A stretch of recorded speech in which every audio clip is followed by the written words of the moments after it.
on the way. Will Selma's out in the newsroom in Culver City this morning. Will, what's going on? Hey, what's going on there, Kay and guys? Happy Tuesday to you. And we know the following story will be met with, see, I told you, Lamar Jackson can't stay healthy running all the time takes. But here goes. The Ravens quarterback listed as limited with a quad injury. It should be pointed out that Baltimore did not practice. Head coach John Harbaugh calming the masses by saying the injury occurred during the win against the Bills and is not expected to be serious. Jackson has not missed a game at all this season. It's a short week for Jackson and company as they get ready to take on the Jets on Thursday Night Football. Jackson is 23 yards away from breaking Michael Vick's single-season QB rushing record of 1,039. The Ravens breathing another sigh of relief when it comes to their tight end, Mark Andrews. NFL Network insider Ian Rappaport is reporting Andrews' knee injury is considered minor. According to Ian, Andrews should be okay moving forward. He played just 9 snaps on Sunday and leads the team in receiving yards and touchdowns. The Bucs quarterback Jameis Winston visiting a hand specialist for his thumb injury. Tests revealing, though, there is no risk of further damage to the thumb. The team is optimistic he can close out the season. Winston coming off a performance where he threw for a career-high 456 passing yards.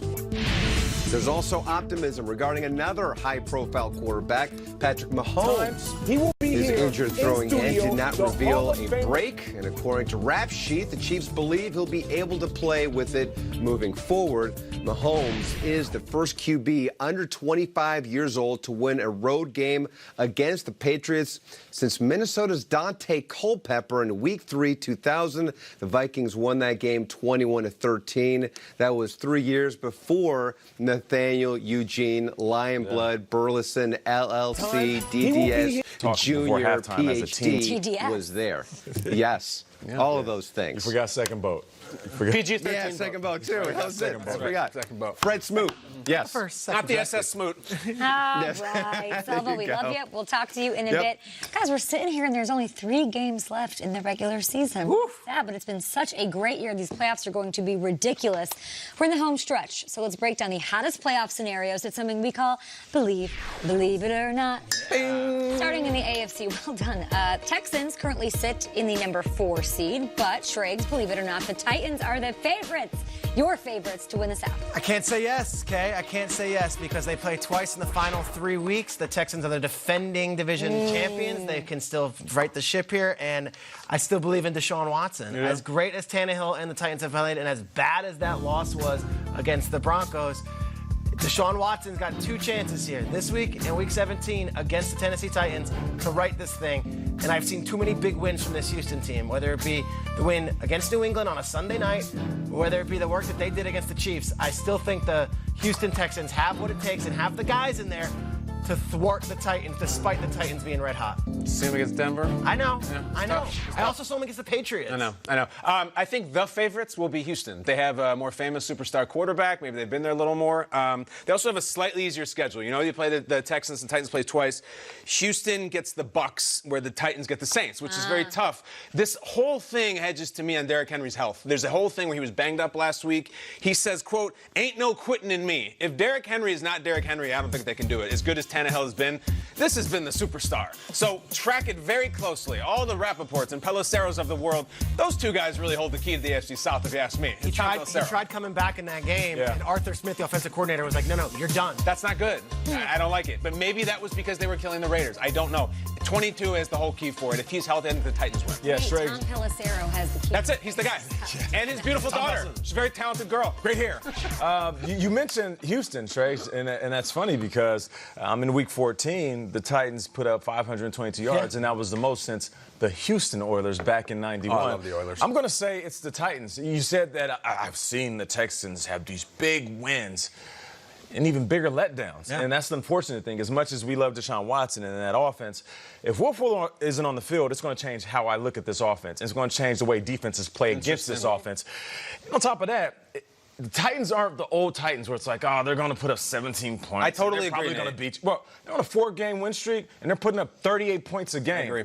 Doesn't that seem odd for They have moxie. the Ryan Tannehill-led Titans? Not only is Derrick Henry, if healthy, can run the ball as good as any running back, but they're throwing the ball as good as any team in the business. I know. So I'm going to go with the Titans, man. They're very opportunistic. And if the Texans go out there and play around and they fumble a ball or some errant balls go through that secondary for the Titans will make them pay.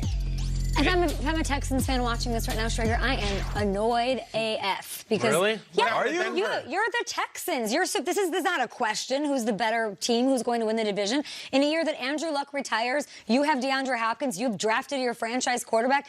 The only real injury you have is J.J. Watt. You're not the favorite. It's a crazy thing that's gone on lately. I wouldn't be happy because for me, the expectation for the Texans was to win the division. I feel like the Titans have a nice, cool underdog story going for that's impossible not to root for.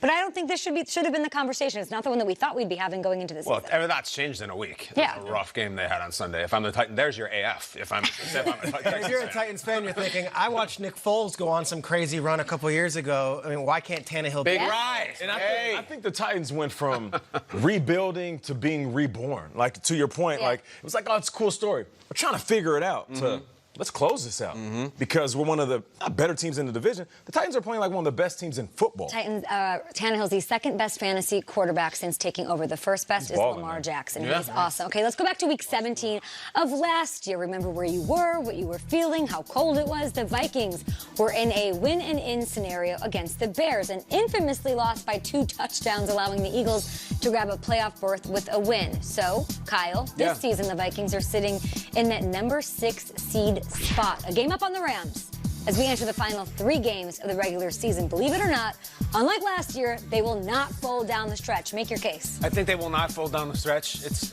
in a lot of ways, it's fun to root for if you're into that type of thing. Kirk Cousins is sort of a caricature. He's an easy guy to make fun of if he doesn't play well. But he's been unbelievable. He's been like the best passing quarterback in all of football this year. I don't think even without Thielen he's been good. And even with Dalvin banged up, guys, I'm here for the drama. I think it would be really compelling if this thing happened objectively. I just don't think they have it in them. I think they have a fantastic quarterback and a fantastic offense that's carrying them. They're going to need a huge collapse, and maybe they'll lose one. I just don't think it's this year. It was a season-long storyline at this table of, will Cousins win a big game? And he did. They beat the Cowboys on Sunday night. Then they had other big wins this season. It all comes down to this Green Bay game. Green Bay is coming to their building, and Cousins is going to be the favorite. Just beat the Packers, and all that stuff goes away. It really does. You get in the playoffs, you're playing playoff football, whether you win or lose, whatever. You go and you beat Aaron Rodgers. That's what we have to see. Do I think they're going to fold? No, I don't think they're going to fold. I think they had their stinker. I think they laid their egg. It was against the Broncos in the first half when they were down 24-0 to a Denver team that was led by Brandon Allen. Yeah. And then they found a way to win that game. I can't see them falling apart. There's too much at stake here, too much for them to just not show up in those games. Yeah, there's conflicting reports that Thielen might be able to play, and then I think a day ago they said that he could miss his 4th straight game. I want to see what happens when Thielen gets back on the field because they're at full strength as well. You mentioned having an injury bug. They got that out the way. Cook is cooking. Yeah. Stephon Diggs is carrying the load. We know what Rudolph is going to do. If Thielen can come back healthy from that hamstring, I don't see these guys folding. There's something different about a lot of teams this year, and there's something different about a lot of players, and Kirk Cousins is one of them. There's something different about it. I want to rapid fire this last one. Are you guys ready? Sure. New England losing 3 of their last 5 games. The offense hasn't been clicking. We've been talking about it all week and really all season long. Brady's passer rating is the worst that it's been since 2003. Believe it or not, quickly, the Patriots offense can still be fixed. Go. Yeah, they got time. It's the Patriots. They were just in the Super Bowl. I'm not going to knock them or their coaching staff. Is there any reinforcements? I don't know. With what they've got out there on the field, I mean, it's not like they were lighting it up in those wins against Dallas and Philly either. I don't see it suddenly being last year's offense at all. I think the hot seat right now, listen, all we're hearing is McVay and Shanahan. Like, Josh McDaniels, we haven't said his name in months, I feel like. This is the original wonderkind. You got Julian Edelman, you have Mohamed Sanu, you have James White, you have Rex Burkhead, you have Sonny Michel. You can't get 25 points out of that? I think it can, and I think it will. Not a team that makes excuses. Got to hold everybody to under, 18 points, though, or under 20 points the rest of the way. More GMFB on the way. We will have your highlights from last night. Hopefully an update on Alshon Jeffrey. He is set to have an MRI this morning, and we have the greatest defensive player of all time joining the show. LT. Legend Lawrence Taylor in studio. And it's not surprising the Ravens are at the top of the power rankings, but there's a new team creeping in the top 5. Kyle, what are you going to do here? Just going to do me, okay? It's my 5.